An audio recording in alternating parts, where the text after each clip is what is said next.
Bismillahirrahmanirrahim. Assalamualaikum warahmatullahi wabarakatuh.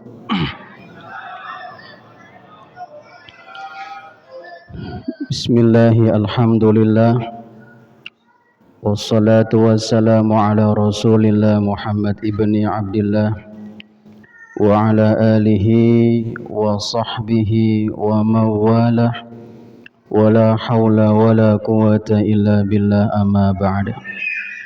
Faqad qala Allah ta'ala fil Qur'anil Karim wa huwa asdaqul qailin. A'udzu billahi minasy syaithanir rajim. Bismillahirrahmanirrahim. Ud'u ila rabbika bil hikmah wal mau'izatil hasanah wajadilhum billati hiya ahsan. Sadaqallahul azim wa sadaqa rasuluhul karim wa nahnu ala dzalika minasyahidin wa syakirin walhamdulillahi rabbil alamin. Ma'asyiral muslimin rahimakumullah, kita bersyukur kepada Allah Subhanahu wa taala. Lisan kita, hati kita, pikiran kita masih terhubung, masih bertaut kepada Allah Subhanahu wa taala. Kita bersyukur kepada Allah Subhanahu wa taala. Lidah kita masih bisa kita gerakkan untuk membaca ayat-ayat Al-Qur'an, khususnya di bulan suci Ramadan ini, yang mana insyaallah bacaan Al-Qur'an kita Allah lipat gandakan pahala kebaikannya. Dan kita bersyukur kepada Allah Subhanahu wa taala, kaki kita, jasmani kita masih bisa kita gerakkan menuju ke masjid yang mulia ini untuk melaksanakan salah satu kewajiban kita, yakni salat Isya berjamaah, dan insyaallah dilanjutkan dengan salat sunnah tarawih. Mudah-mudahan amaliyah Ramadan kita, wabil khusus pada hari ini, seluruhnya diterima oleh Allah Subhanahu wa taala dan dibalas dengan pahala serta kebaikan-kebaikan yang berlipat ganda. Amin ya rabbal alamin. Salawat dan salam marilah kita limpahkan kepada insan pilihan, manusia terbaik sepanjang zaman, yakni baginda kita Nabi Muhammad sallallahu alaihi wasallam, beserta para keluarganya, para sahabatnya, dan mudah-mudahan kita yang hadir di masjid yang mulia ini mendapatkan syafaat beliau, mendapatkan pertolongan beliau di hari kiamat kelak. Amin ya rabbal alamin. Ma'asyiral muslimin rahimakumullah, mendapatkan sebuah nasihat yang baik, yang indah, yang datangnya dari orang-orang yang baik, orang-orang yang saleh, orang-orang yang beriman dan bertakwa, merupakan sesuatu yang amat sangat penting dalam perjalanan hidup kita. Nasihat itu bisa datang dari orang tua kita, dari guru-guru kita, dari kiai-kiai kita, dari para habaib kita, karena mereka memang kita memandangnya sebagai orang-orang yang banyak makan asam garamnya kehidupan. Jika nasihat yang datang dari orang tua, dari guru, dari kiai, dari habaib itu merupakan sesuatu yang amat sangat penting bagi hidup kita, apalagi jika nasihat itu datang daripada baginda kita Nabi Muhammad sallallahu alaihi wasallam. Oleh karenanya, para sahabat Nabi ketika beliau masih hidup, banyak sekali yang datang kepada Rasulullah hanya untuk meminta dan mendengarkan nasihat dari baginda kita Nabi Muhammad sallallahu alaihi wasallam. Ada satu sahabat yang datang kepada Nabi Muhammad sallallahu alaihi wasallam untuk meminta satu nasihat. Beliau adalah sahabat Mu'adz bin Jabal. Sahabat Mu'adz bin Jabal ini adalah sahabat yang sangat cerdas, sahabat yang sangat kritis, pintu dan gudangnya ilmu setelah Ali bin Abi Thalib. Suatu ketika sahabat Mu'adz bin Jabal datang menghadap Rasulullah sallallahu alaihi wasallam. Kata beliau, "Ya Rasulullah, ausini." Wahai Rasulullah, berikanlah aku sebuah nasihat.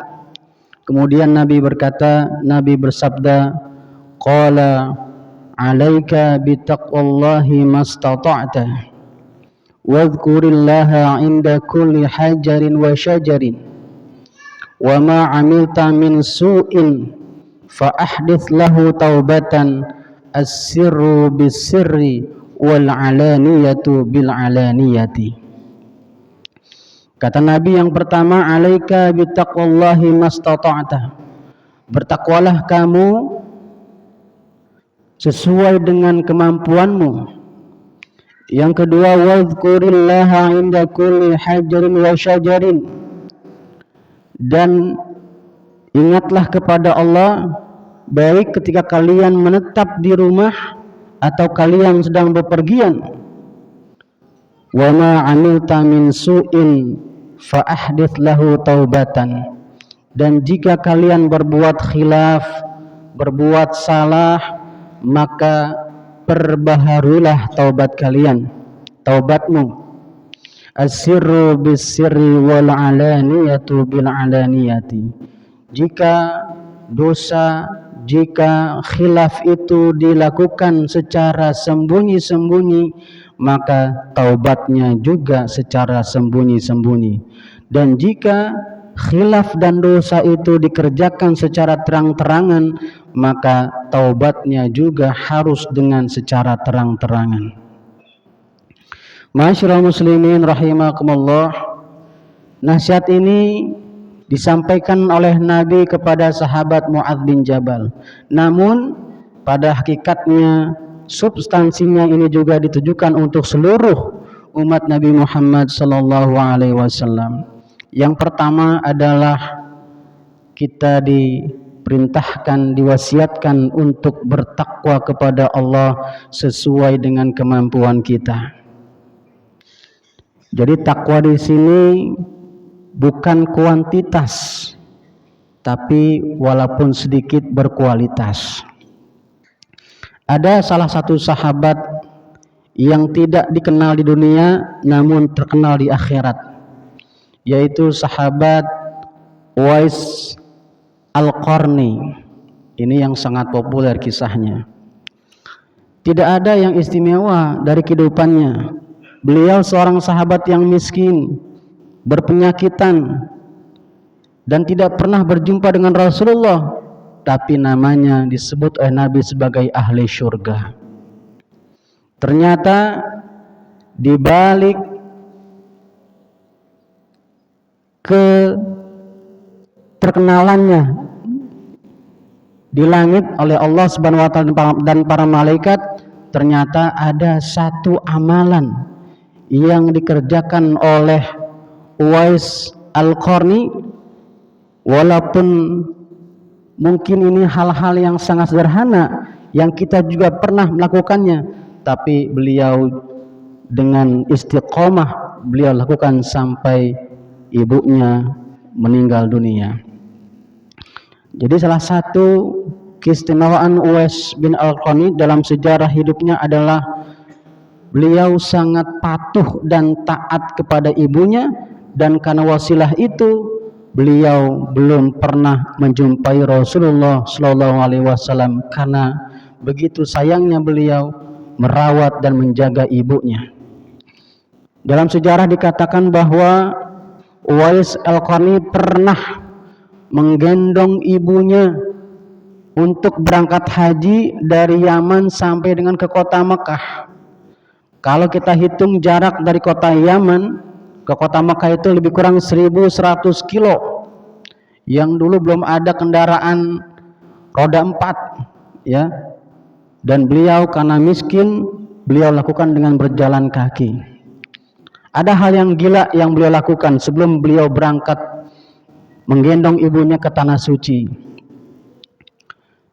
Suatu ketika sebelum berangkat ke tanah suci, beliau membeli seekor anak sapi. Setiap hari beliau gendong itu anak sapi naik turun bukit, dan berbulan-bulan beliau gendong itu anak sapi sampai anak sapi itu besar, sampai beratnya 100 kilo. Orang katakan ini orang gila. Ternyata kita baru tahu maksud kenapa Uwais Al-Qarni melakukan hal gila tersebut. Ternyata beliau melakukan hal tersebut untuk melatih otot-otot tubuhnya agar senantiasa berotot dan kuat mengangkat ibunya, berjalan menggendong ibunya dari kota Yaman sampai dengan kota Mekah. Dan walhasil beliau sampai menghajikan ibunya dengan berjalan kaki. Dan saat beliau berhaji, Allah berikan beliau keberkahan, penyakit kulitnya Allah angkat, dan Allah sisakan hanya setitik putih di tengkuknya. Dan ini untuk alamat, untuk tanda mengenali beliau ketika Nabi menyuruh sahabat mencari beliau. Ini kalau terusin kelamaan nih Pak, nih kalau terusin ya. Udah jam 8 aja, saya ngeliat jam dulu ini ya. Yang kedua, wadhkurillaha inda kulli hajarin wa syajarin. Berzikir baik kita menetap di rumah maupun bepergian. Artinya berzikir di mana saja. Masyarakat muslimin rahimakumullah, ada ibadah yang ditentukan waktu dan tempatnya. Ada juga ibadah yang ditentukan bilangannya. Ada ibadah yang ditentukan keharamannya waktunya. Tapi ada ibadah yang tidak ditentukan bilangan maupun waktunya, yakni berzikir kepada Allah Subhanahu wa taala. Jadi berzikir itu bisa kita lakukan kapan saja, di mana saja, dan berapapun banyaknya. Tidak ada yang melarang. Oleh karenanya, salah satu amalan yang bisa kita lakukan di bulan Ramadan ini, kapan dan di mana saja, adalah berzikir kepada Allah Subhanahu wa taala. Dan yang terakhir, wa ma 'amilta min su'in fahdits lahu taubatan. Jika kita berbuat khilaf, berbuat dosa, maka segera untuk memperbaharui taubat. Karena sebagai manusia yang biasa kita mafhum bahwa al-insanu mahalul khata wa nisyan. Manusia itu tempat yang salah dan tempatnya yang khilaf. Tapi setelah kita salah dan kita khilaf, kita harus segera untuk bertaubat kepada Allah Subhanahu wa taala. Karena apa? Karena at-taibu minadz dzambi kaman la dzamba lahu. Orang yang bertaubat itu ya seperti orang yang tidak punya dosa. Maka kita yakini bahwa jikalau kita bertaubat, kita yakin kepada Allah bahwa semua khilafan kita, insya Allah jika kita sungguh-sungguh menyesali perbuatan kita dan berjanji tidak mengulanginya, maka insya Allah dosa kita akan Allah ampuni. Amin ya rabbal alamin. Demikian, lebih kurangnya mohon maaf. Wallahul muwaffiq ila aqwamit thoriq. Wassalamualaikum warahmatullahi wabarakatuh. Waalaikumsalam.